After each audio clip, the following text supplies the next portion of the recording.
Natanggal ang angas ng Pacers mga bro. Nag-showtime si Austin Reeves, nag-ala Magic Johnson. Pinatahimik ni Spencer Dinwiddie ang mga haters. Bagong season high sa LA. Hype na hype si LBJ. Pacers versus Lakers. Dalawang teams mga bro na nagtapat noon sa finals ng in-season tournament. Pero ang problema, wala ngayon sa lineup si D'Lo. 0 out of 5 pa naman ang LA kapag di naglaro si D'Lo. Papalitan siya ni Spencer Dinwiddie sa starting lineup. Well, first quarter, solid naman ang simula ng LA. Butatang inabot ni Pascal Siakam kay Hachimura na nauwi sa driving dunk ni Spencer Dinwiddie para sa first 2 points ng Lakers. LeBron James pasok ang unang bitaw sa 3. Anthony Davis naman 5 straight points. Abante pa sa mga oras na yan ng Lakers until magkasunod-sunod ang turnovers ng home team. Turner butatang driving layup ni LBJ pero bumawi naman sa kabila sa AD.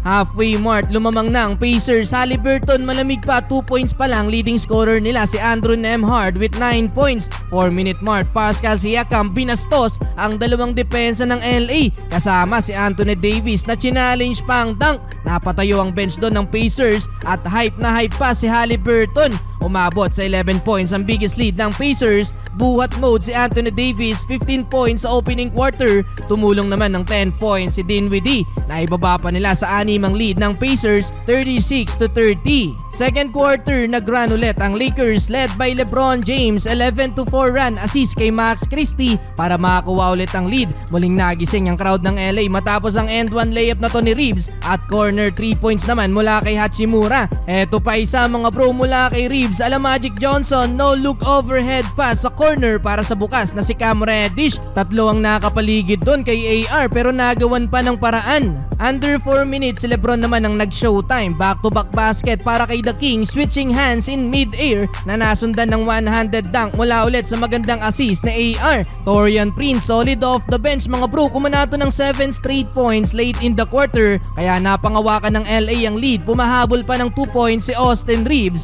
72-68 halftime. Well, mukhang mas komportable sa role niya ngayon etong si Spencer Dinwiddie. Back-to-back 3-pointer mga bro mula sa kanya to start the third quarter. So far, ito na ang best game niya since nang ma-trade sa LA. Austin Reeves, consistent pa din sa opensa. 9 straight points para kay AR kaya lumobo sa double digit ang lead ng Lakers. Anthony Davis, driving dunk, napahampas pa sa ulo. In control buong quarter ang Lakers kahit bumuhat sa Pacers mga bro. Si Pascal Siakam 19 points sa third quarter pero tatlo si starters ng LA ang meron ng 20 puntos. Behind the back pass na LBJ para kay Prince at logo alley-oop pass naman para kay AD. Well, abante ng 17 points ang home team, 116-99. Fourth quarter, di bumitaw ang Pacers at naibaba pa nila sa single digit ang lead ng LA. Napailing na lang mga bro si Coach Darvin Ham sa nangyari. Halfway mark, 4 na lang ang lamang ng Lakers. Nakikipagsagutan ng opensa ang Pacers kung saan mainit pa din si Pascal Siakam. Buti na lang mga bro, a much needed 3 points mula kay LBJ at 2 points mula kay Anthony Davis. 9-point lead para sa LA, 136-127. Last 2 minutes, Austin Reeves inangasan ng kalaban mga bro matapos mabutata sa Aaron Naismith na nauwi sa 2 points ni LeBron James. Tila naging pandagger na din itong driving floater ni Anthony Davis at pinauwi na ang Pacers mga bro sa uli. Panalo pa din ang LA sa likod ng 30-point game ni AD, 26 points para kay LBJ.